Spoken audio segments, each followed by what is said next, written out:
Suasana ruang sidang di Pengadilan Negeri Jakarta terasa begitu haru ketika keluarga aktor Ammar Zoni datang untuk memberikan dukungan moral di tengah sidang lanjutan kasus dugaan penyalahgunaan narkoba yang menjeratnya.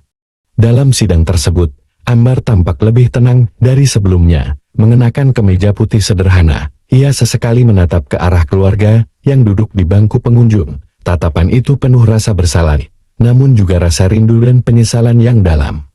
Momen itu membuat suasana ruang sidang seketika sunyi. Hanya terdengar suara hakim yang membacakan jalannya sidang. Ketika hakim memberi kesempatan kepada Ammar untuk berbicara, suaranya bergetar. Ia mengakui kesalahannya dan menyampaikan permohonan maaf kepada keluarga serta seluruh masyarakat yang selama ini mendukungnya. Saya menyesal, Yang Mulia.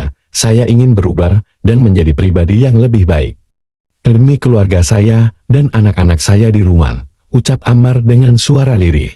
Banyak yang hadir di persidangan turut merasakan keharuan tersebut. Beberapa pengunjung bahkan meneteskan air mata melihat momen keluarga yang penuh luka dan penyesalan itu. Usai sidang, Ammar sempat melambaikan tangan ke arah keluarga.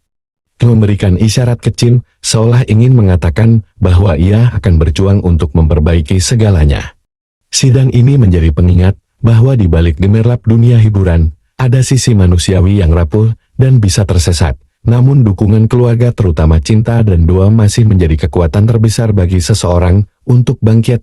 Kini, publik hanya bisa berharap agar Ammar benar-benar menepati janjinya untuk berubah dan meninggalkan masa kelam yang membayangi kehidupannya selama ini.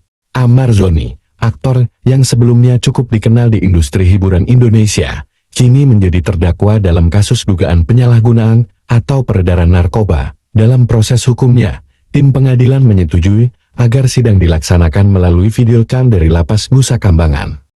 Pada sidang yang digelar secara daring di Pengadilan Negeri Jakarta Pusat, Ammar mengungkap sejumlah kendala yang ia alami, yang menurutnya berpotensi menghambat hak-haknya sebagai terdakwa. Dia menyatakan bahwa komunikasi antara dirinya dan kuasa hukumnya sangat terbatas, bahkan ia mengatakan belum pernah melakukan video cam atau sambungan telepon untuk membahas pembelaannya. Ammar juga mengeluhkan bahwa ia tidak mendapat fasilitas yang memadai untuk menulis atau mempersiapkan nota keberatan eksepsi, seperti kertas atau penang. Ia berharap agar sidang tatap muka offline bisa digelar untuk memperlancar koordinasi antara terdakwa, penasihat hukum, dan pengadilan. Dari pihak hakim, Ketua Majelis menyatakan bahwa mereka tidak menutup kemungkinan menyelenggarakan sidang offline jika perkara sudah memasuki tahap pembuktian. Keluarga Ammar termasuk ibu angkatnya Titik Haryanti dan kekasihnya, Dr. Camelia, telah mengungkap kondisi Ammar di dalam lapas yang dikatakan cukup memprihatinkan. Ammar disebut hanya diberi waktu 1 jam per hari untuk keluar sel dan menghirup udara segar. Di luar itu, ia berada di dalam sel dengan pengawasan ketat dan bahkan disebut menggunakan penutup mata dalam ruangan. Keluarga Ammar secara terbuka menyampaikan kekhawatiran mereka. Ibu angkat Titik Haryanti mengatakan bahwa perasaan seorang adik ketika mendengar kondisi abangnya seperti sakit banget.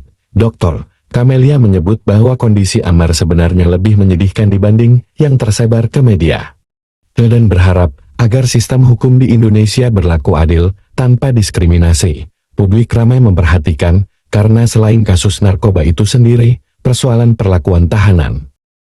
Kisah Ammar ini memunculkan beberapa isu penting terkait mekanisme penahanan dan persidangan di Indonesia. Apakah tahanan memiliki akses yang memadai terhadap penasihat hukum, komunikasi, dan fasilitas pembelahan? Kasus ini menunjukkan potensi hambatan bagaimana standar perlakuan terhadap tahanan di lembaga pemasyarakatan termasuk hak bergerak, hak menghirup udara segar, dan kondisi sel dipenuhi secara adil. Bagaimana mekanisme sidang dari tatap muka berdampak terhadap hak tersangka dan kualitas persidangan.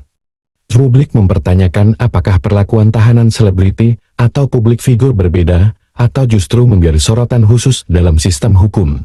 Kasus Ammar Zoni bukan sekadar tentang selebriti yang terjerat kasus narkoba, melainkan juga mencerminkan persimpangan antara hukum pidana, hak asasi tahanan, dan sistem pemasyarakatan, dari kondisi fisik dan mental yang dilaporkan hingga kendala persidangan yang diungkapkan, semuanya memberikan gambaran tentang tantangan nyata yang dihadapi. Kasus Ammar Zoni bukan sekadar tentang selebriti yang terjerat kasus narkoba, melainkan juga mencerminkan persimpangan antara hukum pidana, hak asasi tahanan, dan sistem pemasyarakatan, dari kondisi fisik dan mental yang dilaporkan. Hingga kendala persidangan yang diungkapkan semuanya memberikan gambaran tentang tantangan nyata yang dihadapi. Setelah penangkapannya dalam kasus narkoba, aktor Amar Zoni kini menjalani masa tahanan di Lapas Nusa Kambangan, Cilacap, Jawa Tengah. Lapas yang dikenal memiliki pengamanan paling ketat di Indonesia ini. Kini menjadi rumah sementara bagi sang aktor yang dulu dikenal lewat peran-perannya di layar kaca. Namun di balik jeruji besi itu, kisah kehidupan Amar justru semakin menyentuh hati publik. Kondisi fisik dan mentalnya dikabarkan menurun drastis.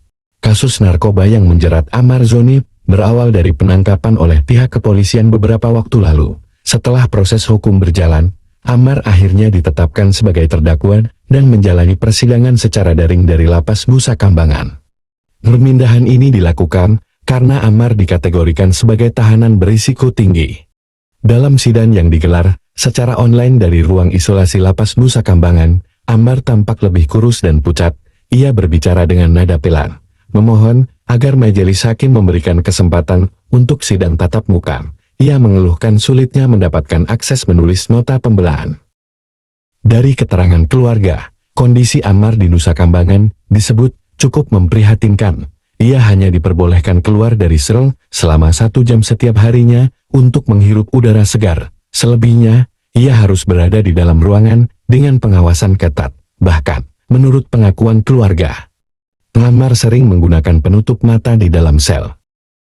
Publik pun terbelah. Ada yang merasa Amar harus menjalani konsekuensi hukum tanpa pengecualian, namun tak sedikit pula yang merasa empati atas penderitaan yang ia alami di balik jeruji.